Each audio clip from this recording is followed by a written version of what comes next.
good evening. Welcome to After Service. It is July 21st, and it is maybe one of the most beautiful days of the year from my perspective. Oh, yeah, mid 80s, gorgeous. Didn't feel hot though today at all. Not to No, me.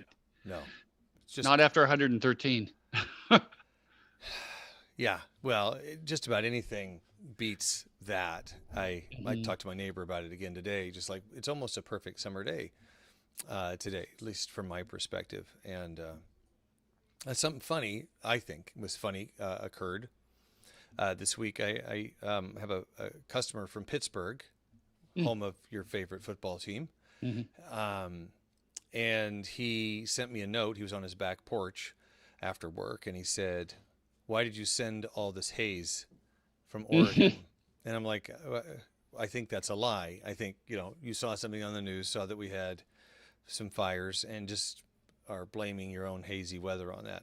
And then he sent me the CNN article that's like, the Oregon haze is blown all the way to the East Coast, which I had no idea because we don't see any up here because the wind, it's down by Hmm. Klamath Falls. So it's really on the other side of the mountains and it's blowing east, not north. Interesting. Hmm. So, yeah, and I've had a lot of people reach out to me and say, "Are you guys okay?" I'm like, I guess that's how blissfully ignorant I am allowed to be that I didn't even think about it. Yeah. Last year was much scarier for fires. Yeah.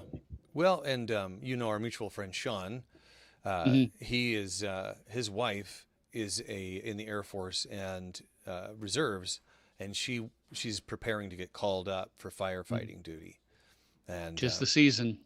yeah, and she goes away for weeks and sleeps in a tent and fights fires, and I'm really grateful, and it's one of those Yeah. things that I don't think enough about, to be quite honest with you. There's a lot of stuff in our world that we don't think about that we're grateful for. Like when was the last time we thought about our garbage man? When he left the Doesn't show garbage, up. didn't yeah, he he dumped everybody else's. Hey, Derek. Good evening, sir. Good evening, Derek. And anybody else online wants to say hello, feel free. And if you have any questions, let us know. Now, this one will be a little unique tonight because I wasn't there on Sunday. Hey, Jen. Good to Hi, see you. Jen. I saw the first 15 minutes of it, though, but I wasn't there. So I'm going to need a bit more groundwork laid for me.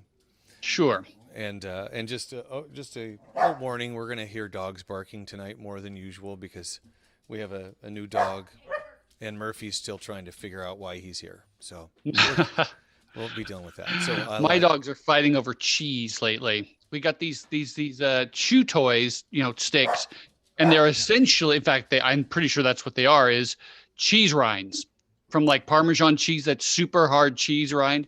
Oh, they love it, but they fight over it. I mean, actually start to snarl at each other because they happen to have one of them and the other one wants both of them. So, yeah, I get that. Like rawhide, dogs get really worked up over rawhide. yeah, and rawhides, yeah, Yeah. crazy stuff. Anyways, so yes, kind of update you. So yeah, I wanted to do that anyhow. So this would be a little longer. Yeah, I often try and help people. I hope that you get to learn how to learn the Bible, how to read the Bible through how I preach. And I think I want to I can explain a little bit better how I got to where I got for the sermon by just walking through what I did. So I have my Bible out. Have my Bible out here. And so what I did is I started off with I just read the first couple of okay, what's the next section? Oh, it's the feeding of the 4,000. Oh, this is interesting. It's nearly exactly like the feeding of the 5,000 with a few interesting differences. Oh, sevens instead of 12s, Gentile. Well, there's some interesting things there. Yeah, that might be preachable, but let's look a little bit further. Oh, the demand for a sign. Well, that's a kind of a scary phrase. No sign will be given. Huh. Okay, well, maybe we'll just do that. Well, wait a minute. Let me look just a little bit further.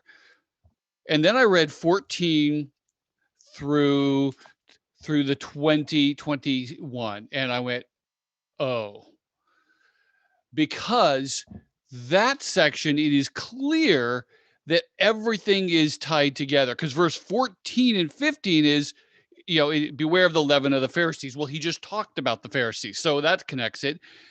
But then he goes on and he's talking about bread, which connects to the one right before it. So it's clearly continuing the same issue.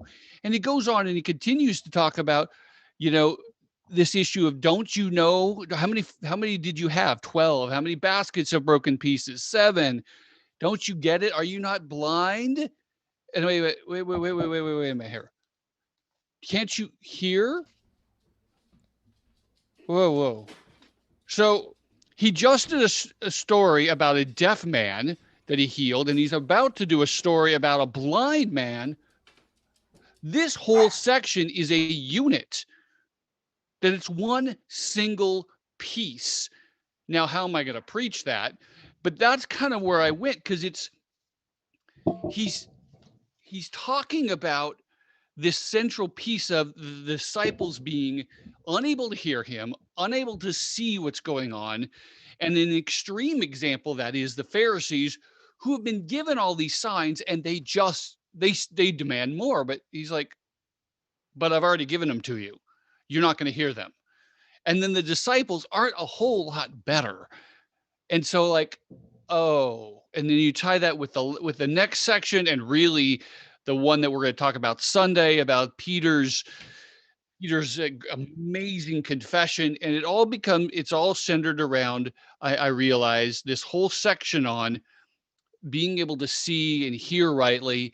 And the disciples can't hear or see well. They can hear or see better than the Pharisees, but they still don't see clearly. They don't hear well, which is just like the blind guy. And it takes Jesus in both the blind guy and the deaf guy's case to do something to heal them, so that enable them to hear, enable them to see.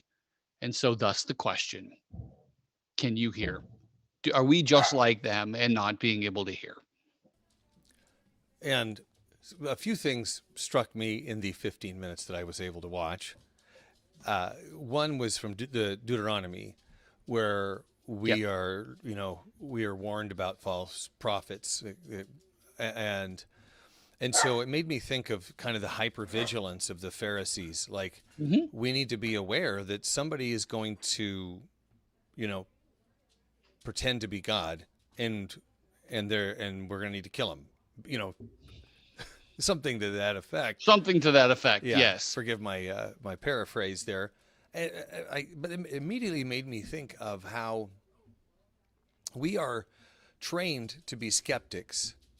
In many ways, and then we're also trained to be to not question in the other way. So so we're. The idea that, what if Jesus came back? Well, he is coming back, but would you know him? How would you respond to that? And I can see. You should shut up. Yeah, you should shut up. Yeah, sorry. That I'm very, very well prepared to reject people who claim to be Jesus or a prophet of Jesus modern day, because I'm not expecting it. Right. However, they were expecting somebody to come. Just not the way he was. Right. Right. And it also makes me think about non-Christians or atheists or whoever, who are skeptical that you are never going to be able to give them enough information to prove. And there are some people that work on that. C.S. Lewis, C.S. Lewis took the time to study it and came to that conclusion, but not because somebody beat him over the head with it. He got there, and so is Jesus going to be able to do anything that's going to prove to them that this is in fact true, when they got their heels dug in so deeply that their denial is so significant? Right. It's like your demonstration of exasperation. I think about soccer coaches. This is what I want you to kick it to the outside when you're clearing. Don't kick it down the middle. We can practice that all day. kick it down the middle. How many times do I have to tell you? Yeah. So there were just certain things that, for me, helped me kind of relate to Jesus' perspective a little bit there. And I don't know if you got to that part, but it is amazingly, humans are amazingly good at not coming to the correct conclusion from facts. We're really, really good at seeing the facts and either ignoring them or twisting what they mean so that they obviously don't, so that they mean something that it doesn't obviously mean. Well, And I'm sorry to interrupt. If you ever worked with, like, why don't you it's talk okay, some Joe. more? You talk some more. Yeah, it's just,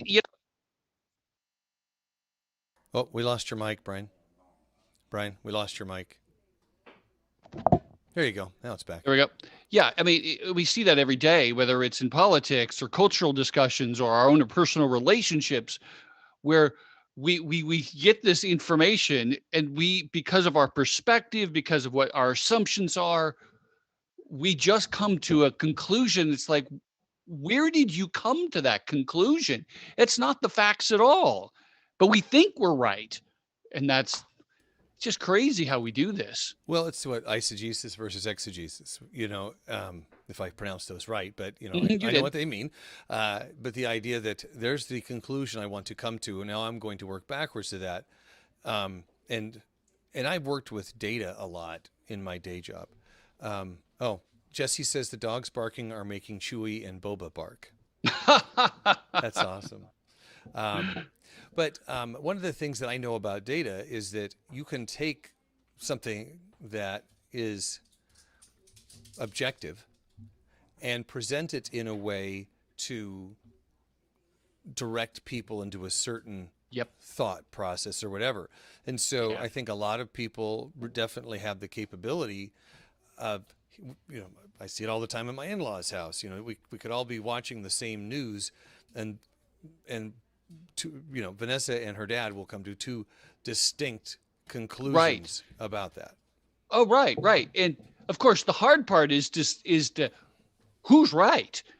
Right. This is the problem. Because we all think we're right until we realize we're wrong. Right. Right? Yeah, because exactly. the Pharisees were 100% sure that Jesus could not possibly be the Messiah. There's no way. This is why they were so hostile. It's like they've already come to a conclusion. They're sure they're right. They were wrong, but there's many Jews today who are like, there's no way that Jesus could be the Messiah. He doesn't meet this and this and this criteria. They have certain assumptions. They have certain perspectives that change the way you see something. And we're all prone to this. Yeah. By the way, Jan says hi. Janet. Hi, Jan. Or I say Janet. Jan Ferens. Yeah. It says Jan. But Jan. Hey, Jan. This is Milo says hi. Okay. I do that all the time, though. I do that for people, that initial judgment of who they are based on very limited information, and don't really leave space for them to demonstrate anything differently. And where I end up going with this is that, for myself, is that I have to leave enough space in the conversation or the relationship, etc., to get past my own, my own initial judgment of people. And there are, good or bad, there are, people that I'm predisposed to be in favor of, whether, it's appearance or culture or whatever. Right? Yeah. We'll be like, oh, this person is going to be like this. And then you are surprised. Right. And I love when my mind can be changed to think, to be reoriented in the correct fashion. Now, the whole yeast thing, right, is that's a reference to literally to the idea of one, because the yeast gets passed between batches of bread, right? Me, who's not a baker, and so if a little bit of untruth from the Pharisees can easily just spread Right, everywhere. right, right. Um, I'm not sure if one you one went into comment to that. what you said, and I want to come back to the yeast thing. You know, I because it just occurred to me. You know how I mean, one of the slogans of the '60s, or and for many today, is question authority, Yeah. right? How about we question our assumptions, our presuppositions and perspectives, because I think that would really help with that. Now, yeah, yeah. I mean, even just for baking, you understand a little bit that can have a very large piece of dough, and you just put a tiny bit of yeast, and that little bit affects the entire thing. And it's just it's a metaphor on how a small thing can corrupt everything, can change it in a negative way, and it's generally a negative thing in Scripture. But that's basically what it's getting at. Well, here's what it makes me think of is that in many ways we look for the obviously evil, sinful, wrong. We're looking for a black and white comparison. Hmm. And what's most insidious is the thing that is mostly true, but Right. is just a little, but Yes. is just false enough to take you off course. And we've talked about the whole idea of a compass that if you're not checking something on a regular basis, you only have to be a little bit off course, but over a long period of time, you are lost You're way off. Yeah. irretrievably. Whereas if you take a, Irretrievably. yeah, Yeah. if you go clearly the wrong direction after a half mile, you're like, oh, there's no way this is right. But you only have to walk back a half mile. And we're seeing that in this. I mean, because it's the people who are the outsiders, it's the Gentiles, it's the people who don't know as much who are getting it right with Jesus. And it's the people who should get it right, like the Pharisees, who know so much. And now even the disciples who really know so much, they're getting it wrong. And as we're going to see this coming week, it's Peter who gets so much right, and yet he is in danger of being actually the most wrong. Yes. Yeah. I mean, we think about, of course, Judas, he got it so wrong. So being close to the truth can actually be very, very dangerous, because you think you got it 100% right, and you may not. It's very dangerous. Yeah. You made me think of something, and now it completely disappeared, and it makes me sad because it felt really interesting. Peter, was it No, about no, it Peter? was before Peter. Um, well, oh yes. So one of the songs that you just made me think of is "Humble King" a little bit. That by approaching this with humility and understanding how little you know, you are much more open to learning something. Right. Sermons where somebody oh yeah, we're gonna do Psalm 23, and oh yeah, well I know that one, I can quote it. When you're not, when you assume that you've got everything you understand everything, you're not receiving any of that truth out of there. Right. And that's, I think, as you started talking tonight, you're approaching messages, scriptures that you've read over and over again, and trying to look at it from a fresh perspective, to be open to what's the truth there. A song lyric that you had heard 100 times, and then one time you heard a little differently, and you realized, oh, wait a minute, that may be like Right. something different. That there's a pride in thinking that you have it figured out and thinking you understand it, that limits, blocks you, creates a barrier. I'm all about wanting to tear down barriers, but hey, I understand this. Yep. I can do something else, and that is so dangerous. Right. You're going to miss something, or you're going to be way off course. Yeah, sorry. And I don't mean this in as critically as it sounds, but there's a sense of a little bit of intellectual laziness, in the sense that, okay, I've thought through this issue, walked through all these points, I've come to my conclusion. I no longer have to spend mental energy thinking that issue through again. I've already figured it out. I can be done, move on. Yeah. And but wait a minute, what if your conclusion wasn't 100% correct, or maybe there's new information that you don't have that renders that wrong? There's so many ways that we can get ourselves, and we're just, I mean, that was the whole point of the message was, what if we're blind? In fact, the assumption is we are blind to something. So anything that surprised you as you were looking through that? That's okay if the answer is no. There's one thing that made me think about a scripture that I hadn't thought of for a while, which was Romans 12:1 and 2. It says, and I'm not getting the quote exactly right. In view of God's mercies, present your bodies as a living sacrifice, holy, pleasing to God, and do not be conformed to this world, but be transformed by the renewing of your mind. So you want to be holy, you want to be useful, you want to be transformed. Well, what you need to be is you need to be renewed in your thinking. Okay, and so the point that's telling me is to whatever degree that I realize I'm not like Jesus. So if I'm this much, okay, am I a little bit off, or am I a lot off from Jesus? A lot, right? Okay, well, that's how much my thinking is wrong. And that brings some humility to me. Right. So, I mean, because we all will go, yeah, we're a long ways from perfect. Well, then your thinking is a long ways from perfect.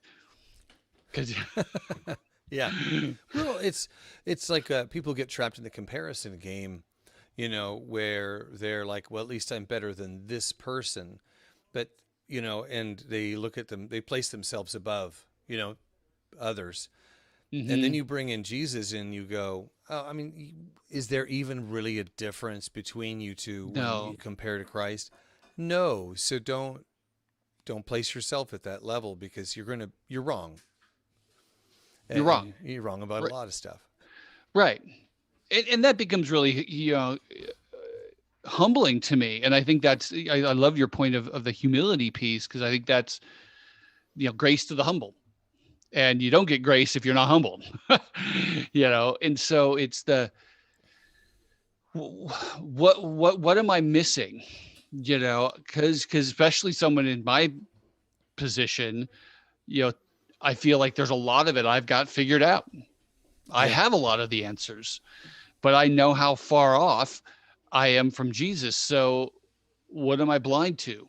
What am I not seeing? And it might be just the subtle shift in a perspective on something and it's not data. Sometimes we think what we need to learn is more data. Mm-hmm. And maybe that's what Jesus's point is with no sign, is you have enough data. I'm not going to give you any more signs. You have the data. The problem is how you're reading the data. And so, yeah. Here's a question for you as a pastor, because you are in a position of authority as a teacher, and it's not like you haven't experienced people questioning your teaching, right? I wonder how difficult, I mean, that's already difficult enough when people are like, I don't think you interpreted that the right way, and here's why. Yeah. It's hard, obviously, not to personalize that, but at the same time, you need to operate with a degree of authority, because you have to have confidence in how you've interpreted something. Mm-hmm. On the other side of that, you have to have enough humility that you are open to learning something new, to different perspectives, and that's got to be incredibly challenging. Yeah. Yeah, it is. And I don't always fall rightly. I definitely, there are times that I fall on the side of, no, you're just simply wrong. But honestly, lately it's been far less than people come to me and say I'm wrong, which is not necessarily a good thing, but I wish they would come to me. But I wish they would come with the sense of, okay, help me understand what you're thinking, because I'm seeing this very differently. And then let's have a conversation together. You think this way, I think this way. Maybe one of us is more right than the other. Maybe there's something I need to see that I didn't see. I'd rather have it from that kind of a perspective. But yeah, you're right. I mean, when you get up into the pulpit on a Sunday morning and it's like, God, make up for my frailty. Yeah. Because I hope I got this right. Well, I think what I would find most difficult in that, and knowing my own personality and how my insecurities work, is that I would, I would get myself prepared to fight to a certain extent. Mm. I would be like, okay, but that would be through insecurity as much as anything. And I see, I'm really grateful, like in my day job, that I have confidence in what I do, that I'm an authority, and that I know more than just about anybody that I work with. And that's not intended to be a boast. I mean, people want to work with me because I know more than they do, Yeah. And I get to be wrong sometimes. And it helps to admit that you're wrong when you have the confidence that you are doing your best to understand what you're doing. Yeah. I feel like the best way, when I do it the best, and like I'm thinking like a passage, I'm like, okay, they're coming to me and saying I'm doing it wrong. And I have both enough humility to go, maybe I'm wrong, but enough confidence to be able to not wither in front of the attack, in kind of the challenge. Right. So, okay, let's talk about it. You think this, well, but what about that? You think this, well, but what about that? And then you can just come from the attitude of, maybe there's something here I need to learn. Maybe there's something I didn't hear. Maybe there's something going on in your life that I needed to address that's going on. Maybe there's a nuance that you're going to help me see. But at the same time, I'm pretty sure I'm seeing at least a good portion of it right. Well, you and I have had a few conversations where I've come in and said, here's kind of how I look at this. And you go, oh, that's interesting. I don't think that's what they intended. But, and we'll have a conversation and I'll realize, oh, yeah, nope, I was off base. Or, I was thinking of something else, or, and I just think it's good for all of us to kind of enter in those conversations, with a degree of confidence in our perspective, and yet the humility to be corrected. That's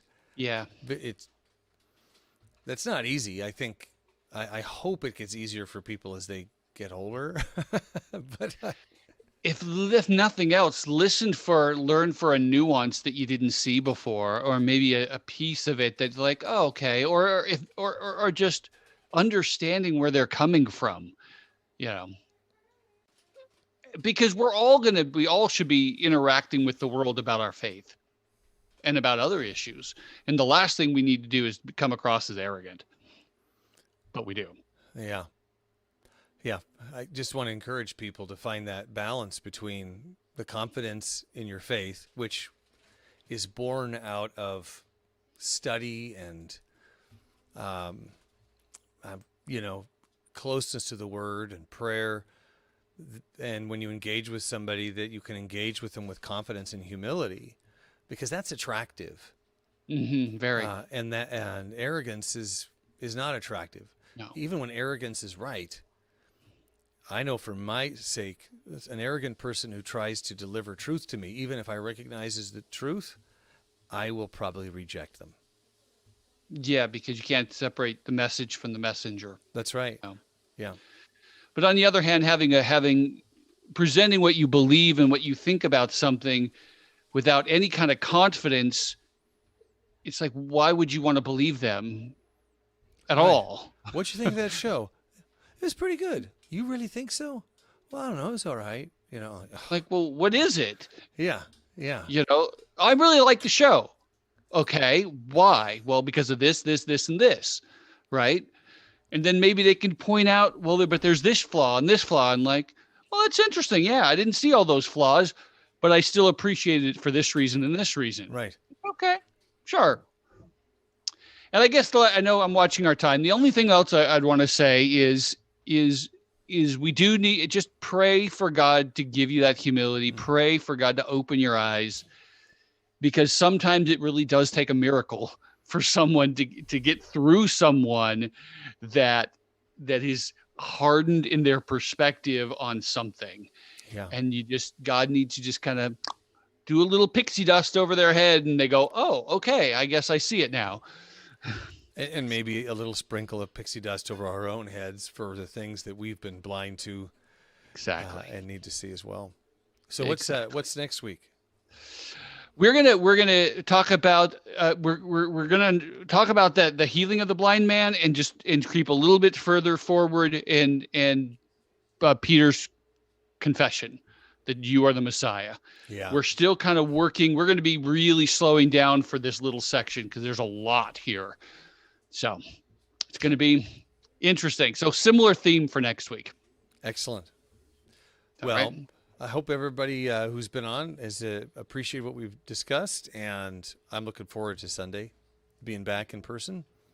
I'll be glad to have you back, but I'm glad you had some time off too. And you'll have a new microphone. I know. I'm excited. Yeah, hopefully get it set up right. Anyway. All right, folks. Have a great night. Appreciate too. you all. Take care. Bye.